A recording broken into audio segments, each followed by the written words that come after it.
नमस्कार, यूपी की बात में आप सभी का स्वागत है और मैं हूं आपके साथ ज्योति सिंह। देश भर में लोकसभा चुनाव की गहमा-गहमी तेज हो गई है। बात करें अगर उत्तर प्रदेश की फूलपुर लोकसभा सीट की, तो यहां पर छठे चरण में यानी 25 मई को मतदान होना है। वर्तमान में इस सीट पर बीजेपी का कब्जा है और केसरी देवी पटेल सांसद है। इस बार बीजेपी ने मौजूदा सांसद केसरी देवी पटेल का टिकट काटकर फूलपुर सीट से प्रवीण पटेल को उम्मीदवार बनाया है। वहीं इस सीट पर लोगों की राय जानने के लिए यूपी की बात की टीम ग्राउंड जीरो पर पहुंची, तो इस सीट पर जनता ने अपनी बेबाकी से राय रखी। बीजेपी के लिए यूपी में जिन सीटों पर प्रत्याशियों के ऐलान का काफी बेसब्री से इंतजार किया जा रहा था, उसमें फूलपुर सीट भी थी। जब बीजेपी पार्टी ने प्रवीण कुमार के नाम का ऐलान किया था, तो स्थानीय लोग कुछ समझ ही नहीं पाए। अचानक लोग हाथ में फूलों की माला ले प्रवीण के घर जुटने लगे। वही प्रवीण का दावा है कि उन्हें पता तक नहीं था कि पार्टी ने उन्हें जिम्मेदारी दी है। प्रवीण पटेल ने कहा, हमें सभी जाति धर्म के लोगों का समर्थन मिल रहा है। आपको बता दें कि फूलपुर संसदीय क्षेत्र कभी कांग्रेस का गढ़ माना जाता था, लेकिन कांग्रेस का किला अब फूलपुर से ढह चुका है।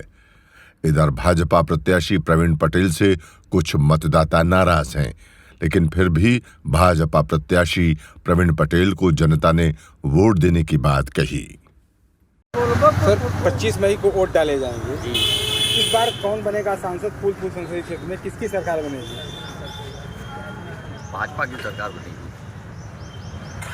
लगातार विपक्ष महंगाई को लेके, बेरोजगारी को लेके लगातार हमलावर है। किस तरह का महंगाई तो है, दूर होगा आगे चल करके। ये क्यों भाजपा की सरकार बनेगी तीसरी बार? विकास पर ध्यान दिया जा रहा है। किस तरह विकास? जैसे ट्रांसपोर्ट का, अन्य जो युद्ध का, हर एक तरह का। इस बार भाजपा की सरकार बनेगी। उम्मीद तो पूरी है। इस बार फूलपुर संसदीय क्षेत्र से सांसद भाजपा का बनेगा। जनता में प्रत्याशी जा रहे हैं। कांग्रेस ने भी प्रत्याशी उतारा गठबंधन के साथ, भारतीय जनता पार्टी ने लोकदल के साथ गठबंधन किया है। क्या कहेंगे, अब की बार मथुरा जनपद में कैसा सांसद होना चाहिए? हमारे यहाँ मथुरा जनपद में सभी प्रत्याशी नामांकन कर चुके हैं, तिथि भी निकल चुकी है। सभी अपने अपने भाग्य को आजमा रहे हैं। असल में क्या है कि हर आदमी स्वतंत्र है। हम ये चाहते हैं और मथुरा की भी जनता यही चाहती है कि प्रतिनिधि सांसद ऐसा होना चाहिए जो जनता के मुद्दों को उठाए। हमारे यहाँ कई मुद्दे ऐसे हैं जिनकी तरफ कोई नेता ध्यान नहीं देते। जैसे ये कृष्ण की नगरी मथुरा रही है और यमुना आज तक प्रदूषित है। दूसरा है कि यहाँ बंदरों का आतंक बहुत रहता है। दादा, इस बार जो चुनाव हो रहा है लोकसभा का, 25 मई को वोट डाले जाएंगे। किसको वोट देंगे? किसको सांसद बनाना चाहते हैं आप? मोदी के। मोदी को वोट देना चाहते हैं। तो मोदी को देना चाहते हैं कि प्रत्याशी के चेहरे देख के देना चाहते हैं आप? ना प्रत्याशी चेहरा हमने देखा वो। अच्छा, अगर बात की जाए यहाँ के जो फूलपुर के प्रत्याशी है प्रवीण पटेल, ये भाजपा के प्रत्याशी बनाए गए हैं। ये 3 बार विधायक रह गए। ये यहाँ क्षेत्र में कितना काम किए हैं? कुछ नहीं किए, एक पैसा का ये काम भी नहीं किए हैं। नहीं।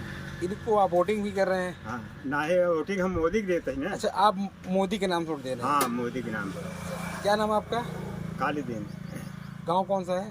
सुधी चक मोहम्मदपुर सुधी। अच्छा, लोकसभा सीट कौन सी है यहाँ पे? लोकसभा कौन सी लोकसभा सीट लगती है? फूलपुर लगा। लोकसभा चुनाव चालू हो चुका है, लोगों के बीच में प्रत्याशी जा रहे हैं। आप व्यापारी हैं, क्या कहेंगे? ये देखिए, व्यापार तो खैर अपनी जगह पर है।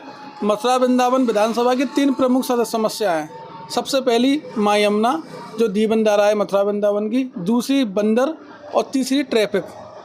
अब तीनों ही व्यवस्था 10 साल से फेल है। हेमा मालिनी जी ने कहा था आरओ जैसा, कैंट जैसा पानी करेंगी यमुना जी का। क्या कोई भी नेता बीजेपी का हो, यहाँ पर अपोजिट पार्टी का हो, क्या 1 गिलास यमुना का जल पी सकता है? क्या बंदरों की समस्या सुलझी? क्या जाम का जाम सुलझा? कुछ नहीं हुआ। सिर्फ जनता को बेवकूफ़ बनाया जा रहा है और वोट ली जा रही हैं। हम ये नहीं कहते कि हेमा मालिनी जी ने कुछ नहीं किया, सिर्फ राधे राधे भजन किया और इसके सिवा कुछ नहीं। फूलपुर संसदीय क्षेत्र खड़े हैं जहाँ पर जनता जनार्दन के राय जानेंगे, क्या है उनकी राय, किसकी बनेगी सरकार, कौन बनेगा सांसद। सर आप बताएं कि इस बार 25 मई को वोट डाले जा रहे हैं, इस बार किसकी सरकार बनेगी, कौन सांसद बनेगा आपका?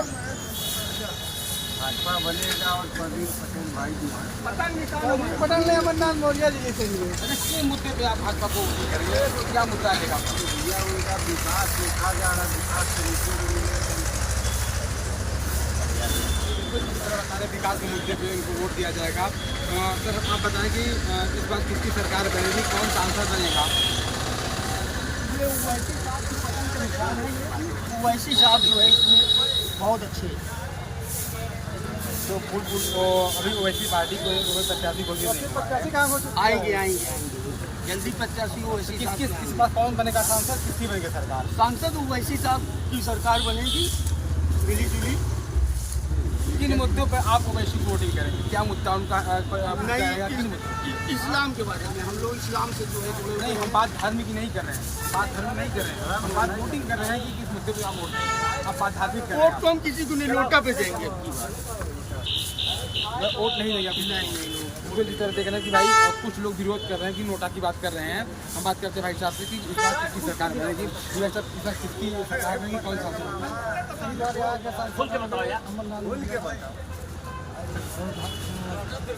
समाजवादी सरकार तो जी समाजवादी पार्टी के सांसद हैं। किस मुद्दे पर आप समाजवादी की वोटिंग करेंगे, मुद्दा क्या रहेगा? पढ़ाई और युवाओं को नौकरी और ये क्या बोलते हैं जो अग्निवीर है उसको ख़त्म करके वो हमारी तस्वीर चालू करेंगे।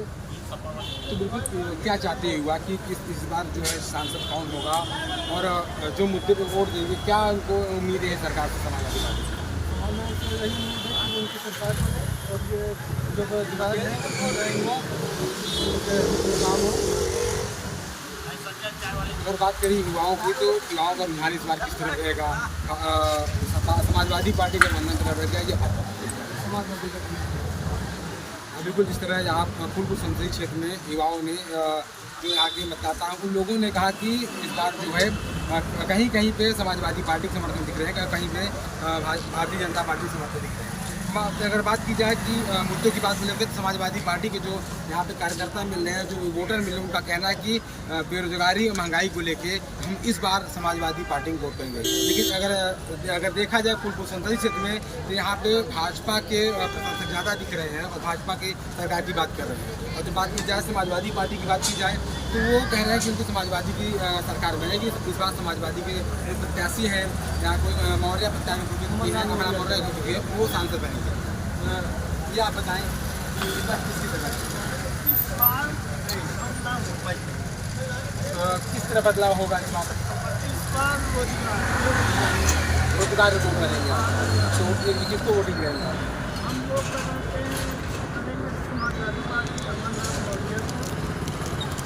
मुद्दा क्या होगा? मुद्दा यही है कि अब 10 साल के हर चीज़ महंगाई चलेगी, पेट्रोल, गैस, रोजगार, पढ़ाई लिखाई, बच्चों को फीस जा रही है, क्या करें?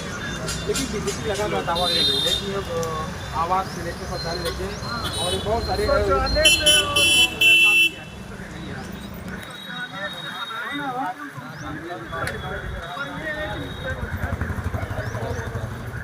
बात की जाए तो यहाँ के जो लोग हैं वो कह रहे हैं कि इस बार बदलाव होना चाहिए, रोजगार और महंगाई के खिलाफ जो वोट पड़ेगा किया जाएगा।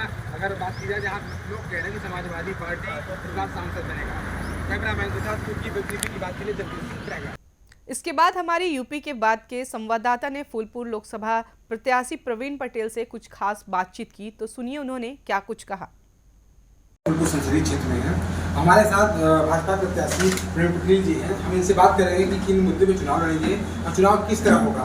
सर आप बताएं कि जिस तरह का तो भाजपा ने आप पर भरोसा जताया है, आप यहाँ के विधायक भी रह चुके हैं, लोगों के दिलों में छाए भी हैं, तो हम जानना चाहते हैं कि चुनाव किन मुद्दे पर लड़ेंगे, किस चुनाव आपका? देखिए, माननीय प्रधानमंत्री जी ने एक आह्वान किया है कि इस देश को विकसित भारत बनाना है। हम लोगों का जो प्रयास है कि फूलपुर लोकसभा में हम लोग एक ऐसा वातावरण तैयार करें और विकास की गति इस तरीके से आगे बढ़ाएं कि विकसित भारत अभियान में पूर्ण अग्रणी रूप से आगे रहे। ये हम लोगों का प्रयास है। बाकी विकास पिछले 10 सालों में जितना विकास फूलपुर का, प्रयागराज का, प्रदेश का और देश का हुआ है, उतना विकास पिछले 50 सालों में नहीं हो पाया था। और माननीय प्रधानमंत्री जी, माननीय मुख्यमंत्री जी लगातार उनका ये प्रयास रहता है कि विकास तो हो ही, हमारी कानून व्यवस्था भी अच्छी हो। और जैसा कि आप देख रहे हैं कि कानून व्यवस्था पर जीरो टॉलरेंस की नीति गवर्नमेंट अपना रही है। और विकास की बात अगर तब करेंगे, निश्चित रूप से 2014 के बाद अपने फूलपुर पार्लियामेंट में यहाँ पर एयरपोर्ट भी बना, यहाँ पर तमाम फ्लाईओवर भी बने, यहाँ पर गंगा एक्सप्रेसवे जो देश का सबसे बड़ा एक्सप्रेसवे है उसका निर्माण चल रहा है। 4000 करोड़ से रिंग रोड का निर्माण चल रहा है। 4 लेन सड़कें बन रही हैं, कई फ्लाईओवर बन रहे हैं, अच्छे अस्पताल बन रहे हैं। स्वास्थ्य के क्षेत्र में, शिक्षा के क्षेत्र में, विद्युत के क्षेत्र में गांव-गांव पानी की टंकियां लग रही हैं, पाइपलाइन बिछाए जा रहे हैं, गांव-गांव में पक्के मकान बन रहे हैं, शौचालय बन रहे हैं, लोगों को मुफ्त में अनाज दिया जा रहा है। कृषि के क्षेत्र में 6000 की अनुदान राशि दी जा रही है। अगर देखा जाए तो जो बुनियादी चीज़ें हैं उस पर सरकार का एक फोकस है और निश्चित रूप से उससे देश का एक आधारभूत ढांचा बढ़ा है। और उसमें फूलपुर को अगर कहा जाए तो फूलपुर को बहुत कुछ हासिल हुआ है हमारी सरकार के द्वारा। जिस तरह शीर्ष नेतृत्व दावा कर रहा है कि उत्तर प्रदेश में 80 की 80 सीटें मिलेंगी, उस दावे में क्या सकता है? कितनी 80 सीटें आएंगी? या तो आप इस पर बात की जाए कोई दूसरी सीट यहाँ पे इंडिया गठबंधन है, यहाँ पे हमारा